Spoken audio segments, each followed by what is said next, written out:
Welcome to the Seven Figure Leaders podcast. This podcast was created to celebrate the success stories of seven-figure business owners, giving them a platform to share their insights and lessons learned in order to inspire other business owners. As well as that, it's an opportunity to build new connections. So if you're a seven-figure business owner or someone who works with seven-figure business owners and you're looking for introductions to potential stakeholders, strategic partners and clients, I'd love to hear from you or have you on as a guest and see if I can help make those connections for you. Just go to synergycfosolutions.co. That's synergycfosolutions.co and click podcast. And there you'll find the link to apply.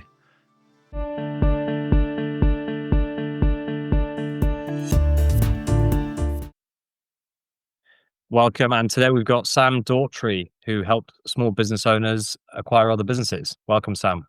Thanks, Tom. Good to be here. Pleasure to have you. So give us a bit of background then. How did you get into this world? I worked in financial services for the best part of maybe 8 or 9 years, I'd say. And then I had an opportunity to get into private equity. Predominantly, my job wasn't so much the transaction management, it was more post-acquisition. So we'd buy a company, I'd go in, work with the management, try and develop the culture, build out reporting, all the fun stuff. And eventually I got more into the transaction management. And after a while, I decided it was probably time to do it myself, where I was making other people a lot of money and I wanted to make a bit more myself. So I started buying my own companies up in 2022, back end of 22. And since then, we've launched Buy-Side Advisory, which is our consultancy business. Brilliant. And so who are you trying to help and what exactly are you doing for them? So we're sort of small to mid-market. I would say typically we're working with business owners who have already an established company that would like to acquire a different business, another business. Maybe it's in a different location. Potentially it's for a new service they'd like to bring under their group to offer their existing customers, for example. So, but typically it'll be a business buying another business for whatever reason that may be. We do have the odd entrepreneur who maybe exited. We've got one client who sold his business for just over 80 million back in end of 2019. And he's kind of out, he's 5 years in from his covenants essentially. So he's kind of back out on the acquisition hunt and acquiring companies.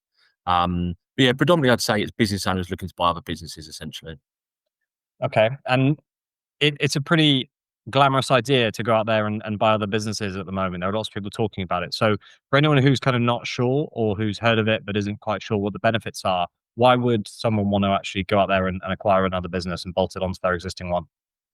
So yeah, very good question. The majority of our clients that want to buy another business will have spent tens of thousands, if not hundreds of thousands of pounds a year on marketing, organic growth.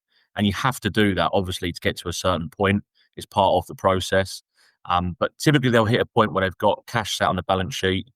It's not really doing anything. They can't continuously chuck money down the same marketing avenues, yielding the same results. Sometimes a lot of the clients I've spoken to have said there's like a pond of clients they've got, and there's only so many fish in that pond, and keep chucking money into the same audience isn't necessarily yielding the results. So the majority of people are acquiring to grow for acquisition. And that would typically be, if you're a distributor up north, you might want to have a distribution center down south, or it might be a different product that you can then cross-sell those products to essentially. So typically it would be for growth purposes. Sometimes it's buying IP, sometimes it's acquiring certain customer bases or talent, but the majority of the time you're just trying to grow your revenue essentially. And is there a particular sector that you focus on? No, we're pretty sector agnostic. There's some that we won't typically go near. Some financial services companies, depending on what the regulatory. My background is financial services, so it makes sense that I do work in the area that I really understand. But some areas with high regulation we don't typically touch. But no, the majority of clients we have are across different sectors, and we've got a brilliant team at Buy-Side who have bought.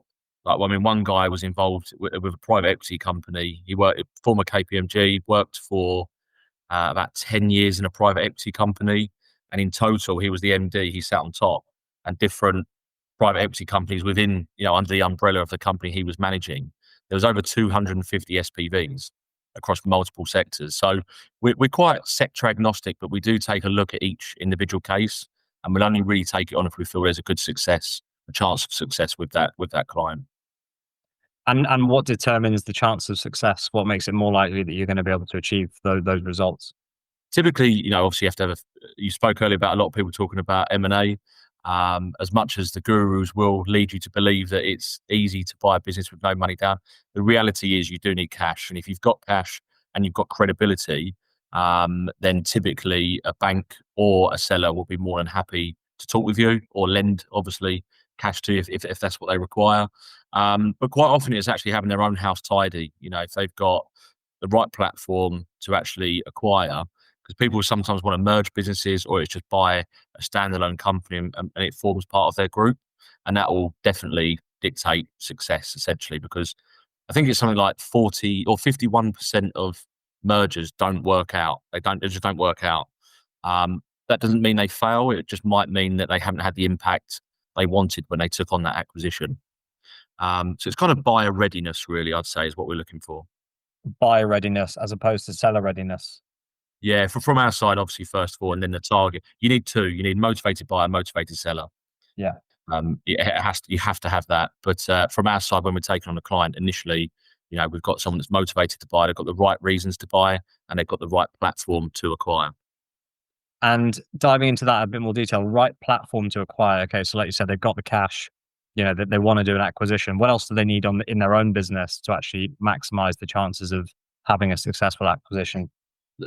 Certainly, management is something that we always look at and we talk about, and capacity to do that. Now, people acquire management teams, obviously, and people will acquire companies for the ability or services that particular company will have. But definitely, management is one that we pay close attention to. Have they got the skill sets in the chosen target? Acquisition targets they've got, and can they handle it essentially? Because it's obviously quite a big bit. But everyone acquires for different reasons. It's not set in stone. The other one I'd typically say is how relevant it is as well. If someone's owns a plumbing company and now they want to buy an accountancy practice, you have to kind of question why. But typically, yeah, there's very few scenarios where you'd say no, it's just not going to work. But we like to understand. For our side, it helps us service our clients a lot better if we really understand their motivation, essentially. Yeah. And so on the other side of things then, what does seller readiness mean to you? So what that means, like we said earlier, a motivated seller, certainly. But when, at the best businesses, if anyone's listening to this and they're thinking about selling a company, our best advice would be prepare years in advance, have correct reporting over a period of time. Make sure you've got management accounts, budgets, cash flow forecasts. You've got a pricing model. So, it's very easy to understand how you price a job and making sure you make profit on every individual job that you do, depending on what you do, obviously. Having the right management in place, most people would want something, or certainly most of our clients would want a business that's, I don't want to say plug and play, but isn't heavily reliant on the owner. Standard operating procedures, making sure you've got procedures in there so it's easy to understand what you do, but really try to simplify the business. And when you're simplifying the business, make sure it's the key drivers that really stand out. So it's very evident to a buyer the benefits of buying that particular company. Yeah. Key ones, I'd say. It sounds like you're trying to sell what I do. It's ideal when we have someone like you on the other side that have been with you. Everything's prepared, right? You've got it all prepared. Exactly. But exactly what you just said. So having solid reporting, making sure that you've got forecasts and budgets in place, making sure that everything makes sense, that the drivers are all broken down clearly, and that any buyer can see exactly what's driving the business and what the impact of those is over the expected impact of changing those over the next few periods is going to be. So changing path a little bit. So what's the process? So you start with deal sourcing, you go through, you find an offer, you agree the offer, heads of terms, go through due diligence, get the deal signed. So do you manage that whole process from start to finish for your clients? Yes, we do. The only thing we don't do at the moment is financial due diligence and legal due diligence. Even though we have got the capabilities for the financial side, it's not something we're offering internally at the moment, although we can obviously recommend people. On top of that as well, some of our clients require debt advice and debt advisory work. And we sometimes, we don't offer the advice on debt advice essentially, but what we will do is point in the right direction of people who do that. So there's a few brokers we work with that are very good. We've got some tier one lenders on our books that I personally work with when buying companies. And we can introduce people, but essentially we're not setting it up or structuring it for them. Other than that, we do everything. So your role is basically the one driving the whole process throughout Correct. the whole thing, and then being that touch point for both the buyer and the seller. Exactly that. Yeah, exactly that. Exactly that. And so, out of all of that, I mean, I can see why someone would want to work with someone like you, because there's a lot to take on and manage, especially as your clients are going to be looking after their own businesses whilst all this is going on. What is kind of the most challenging part of that process, and the bit that you find that you have to get the most involved, or that takes the most effort, the hardest to get through to the next stage? So the most effort would be deal origination. I always use the rocket analogy. A rocket uses 40% of its fuel on takeoff. And it's quite similar with an M&A transaction. Getting going really into a deal requires, to look at dozens of companies. And typically, everyone talks about off-market opportunities. I do agree with that, although there's some advisors and some brokers and corporate finance houses that are very realistic. Good, they know how to sell a business. They know how to manage the expectations of their clients, and they prepare the business to be sold. Like we just spoke about, right? That's what we're looking for. So I'd say in terms of the hardest part in terms of effort is deal origination and going through those businesses, having those conversations. And you're right. What we do is we take dozens of hours of work and conversations and sifting through these opportunities away from our clients. They're not having to worry about that. We only come to them once we've got the right opportunities. In terms of skill, so different to effort, obviously, but in terms of the biggest challenge with skill, it would more than likely be, in my opinion, things like the valuation work, understanding the key drivers about, what generates revenue, understanding to structure a deal. Because I always say price is, or deal structure is as important as price. Yeah. The terms that you set for that. So it's understanding the business. It's also knowing what to look for. It's really that experience of knowing what to look for and what headaches we can save our clients down the line. Absolutely. And so, do you value the businesses as well? Yeah, we do valuation work. Yeah, deal structuring, offer sequencing. We do all of that. And so, when it comes to valuations, for example, how do you, let's say you work with one client who runs a construction company, and then your next client's a marketing agency, your next one's, someone that owns care homes or whatever. How do you know what the kind of the market multiples are in each of those sectors at any given point, so that you can get an accurate valuation? Yeah, very, very good question. So first of all, we keep, a finger on the pulse with the market. We understand what multiples are out there at the moment, and that's always relevant to size, first of all. And I'll give you a good idea. There's companies that might be 5 million turnover compared to 500 million, and a 500 million pound business is more than likely going to get a higher multiple, more established. Someone's got to pay more for it. So we do look at size and industry. Different industries do warrant different multiples, which we keep an eye on. We have different software and analysis that we can pull from mainly in the UK and the States, but Europe as well, where we can really understand what multiples are on the market. Ultimately, a business is only worth what someone's prepared to pay. And, funny enough, different sectors have different valuation models as well. Yeah. So where one might have a valuation, multiple of profit, another one might be a multiple of revenue. A lot rarer, but things like estate agents, letting agents, quite often it'll be a multiple of like the book value, or it might be, a multiple of revenue or whatever it looks like. So it does depend on the industry as well. Yeah. Okay. And when you're actually negotiating the deal, and you found a target company, you like it, you know what you think it's worth, you know what you're going to make an offer for. In terms of actually getting the negotiation over the line and to the next stage, what are the main challenges that you face there? I would imagine, well, I know that you often struggle with unrealistic expectations on the sell side, and how do you kind of overcome those differences in views? You can't always overcome them, and that's why it's really important. If you're looking to sell your business, you have the right advisor. It's very difficult to, you turn around to your wife and say, I just spoke to an advisor and we're going to get £5 million for our business. Tells the wife's already spending it. And then you actually go back and say, actually, his business is only worth 1.5, 2 million. It's very difficult emotionally. It takes an immense amount of emotional discipline to actually have a realistic expectation on your business. everyone overvalues their company. Small business owners all want £1,000,000. So the old saying is, you times how many shareholders there are by 1,000,000, and that's the valuation they're going to give you. But this is where you need deal flow, in my opinion. You need a few opportunities. There are always going to be people that want more money than what it's actually worth. So you have to have multiple options. We get a lot of people actually that we submit an offer to, and it doesn't quite meet, or we're not in the ballpark of valuation, should we say? So there's no point in continuing the conversations. And then a year later, you get a phone call, and they say, "Oh, hi, I've had a think," and it happens all the time. There's people I spoke to 5, 6, 7, 8 years ago that still haven't sold their business, and it's probably the number one thing that stops people from selling their business. So just i.e. expectations. yeah, probably. Yeah, I'd probably say it's unrealistic expectations, or the business just is not ready. It's just unsellable. It's too reliant on the owner. They haven't prepared the business properly. Yeah. And then once you've got that agreed, and then you've got the terms of the deal agreed, how reluctant are owners to accept, a decent chunk of deferred consideration? It's becoming more common. Deferred is something that more and more people are doing.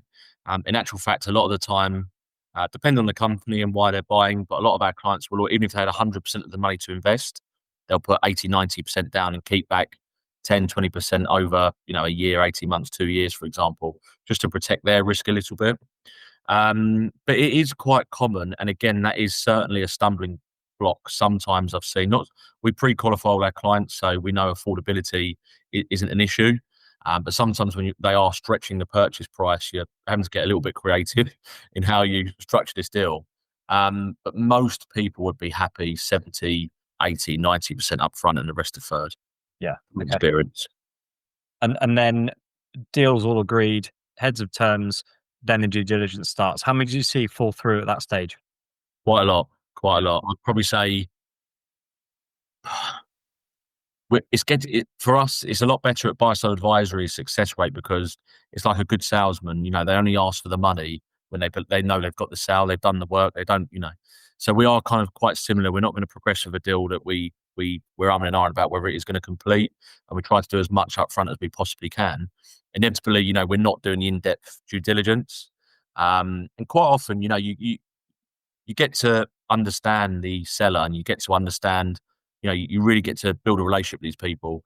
And when you really trust these people and you see how genuine they are, there's a far higher chance that deal is going to complete. Sometimes when you're a bit unsure and they've been a bit sheepish around certain questions, and so I think a lot of it comes down to just making sure at the start. But in my previous life in private equity, I'd probably say 40% completed at heads. I'd now say we're far higher, probably 80, 90%. And the great thing about what we try to do is we don't stop deal origination. We don't go back to the start. We have other opportunities that are kind of in the pipeline for us to pursue straight away. So it does happen, though. It does happen. Yeah, I see. Brilliant. And then getting the deal over the line. So you go through legal due diligence, financial due diligence, tax due diligence, and then actually getting the deal over the line on the last day. And working out those final details. You said that you don't do the financial due diligence, but do you calculate the kind of working capital that's going to be required and the cash on closing, all that stuff, or do you let the accountant do that? Yeah, we do. We have an estimated working capital calculation, again, depending on the deal structure, at the indicative offer stage, actually. So on the indicative offer, we're putting price, terms and deal structure, target completion date, handover process or period, should I say. And then we're also talking about working capital. Inevitably, that changes right towards the end. Debtor book changes, cash swings, you name it. It all makes a difference. But we do that towards the end. Again, a lot of our clients will have accountants that will be overseeing these deals, and they have got that advice anyway. But we either do it or certainly support with it. And worst case, we'd overlook it and give our opinion on it as well. Yeah. Okay. Brilliant. Well, that's a really good overview of the process. And one thing we haven't touched on is the business valuation itself. So, for anyone who isn't sure kind of generally how business valuations work, I know there are lots of different ways that you can answer this, but perhaps you could give a bit of an overview of how you would value a business. And I know, like you said, depending on the industry, it can be a multiple of revenue, it can be multiple of EBITDA, it can be based on book value, but kind of a general theme, perhaps. Yeah, not a problem at all. So the most common would be a multiple of profit. Typically, it'd be EBITDA or adjusted EBITDA. There's a lot of stick about how adjusted EBITDA is, because what does that mean? But typically it'll be a multiple of profit. And then what we're looking at that point is industry standards and multiples. So we're saying what is a fair price, but what is the current rate in the industry? And what we'll usually do is we'll do like a weighted 3-year average. So we'll go back across 3 years, we'll average out the profit.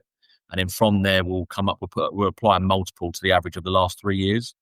And then essentially, that's one option, obviously. And essentially from that, we're then looking at what costs are associated with the business that wouldn't be there post-acquisition. For example, currently, does the owner own the building and pays minimal rent or no rent at all? Well, if you're not buying the property, then that's something you have to adjust for, because that is going to be a cost the business is going to need afterwards. Same again with director's salary. A lot of people would take minimal amounts of salary, multiple dividends. So you kind of look at that and what replacement cost would be for true profitability.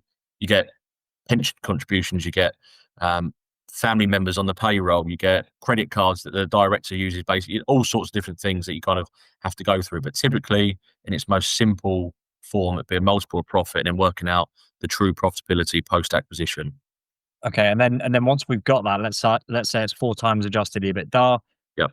Do we then add on the balance sheet on top of that, or does that 4 times EBITDA include the balance sheet and cash? It depends on again what it is, what the deal structure is. Quite often it will just be, and it again depends on the sector as well. For example, I've just helped someone buy their business partner out in gold bullion, and they had like 4 million quid's worth of gold on the balance sheet. And some was attributed towards clients and sales that had happened, but that's obviously a huge amount of value that has been added into that business. So often when you're looking at the balance sheet, it'll be surplus cash. Yeah, definitely be on top.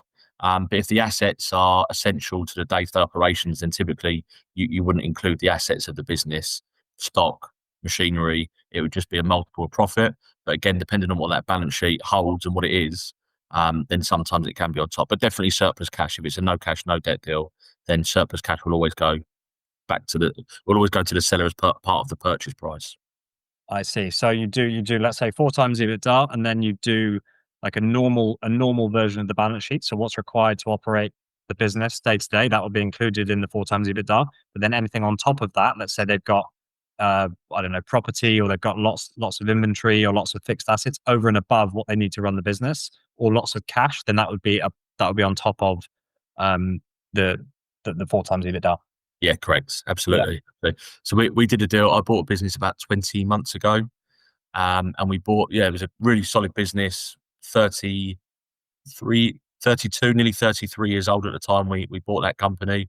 And we had a multiple of profit.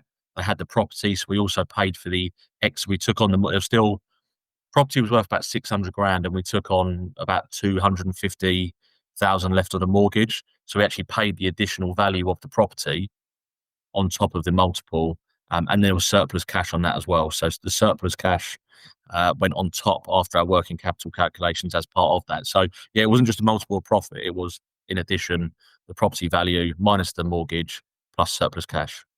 I see. And then when it comes to working capital and cash, is it a level of normal working capital plus a level of normal cash that we include in the 4 times EBITDA?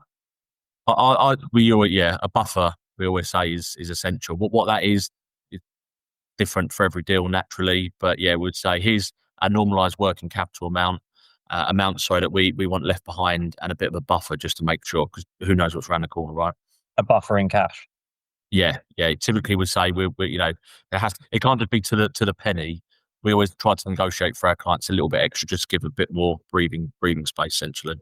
Brilliant. Okay, perfect. Well, I think that's all very clear, and you've done a great job of explaining that. Is there anything else that we haven't covered that you'd like to cover or that you'd like to share? Not really, no. I think anyone that's looking to buy a business, just understanding it's a huge opportunity at the moment to acquire. There's lots of people looking to sell. Tax increases, a retiring generation of business owners. There really are some good opportunities out there to acquire.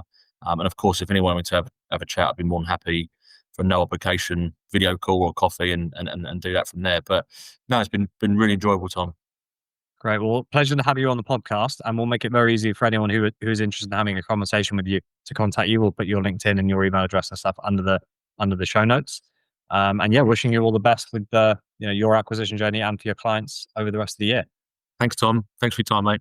Cheers. Cheers. Thanks for listening. As I mentioned at the beginning of the episode, this podcast was created to celebrate the success stories of seven-figure business owners, giving them a platform to share their insights and lessons learned in order to inspire other business owners. As well as that, it's an opportunity to build new connections. So if you're a seven-figure business owner or someone who works with seven-figure business owners and you're looking for introductions to potential stakeholders, strategic partners and clients, I'd love to hear from you or have you on as a guest and see if I can help make those connections for you. Just go to synergycfosolutions.co. That's synergycfosolutions.co and click podcast. On that page, you'll find the link to apply.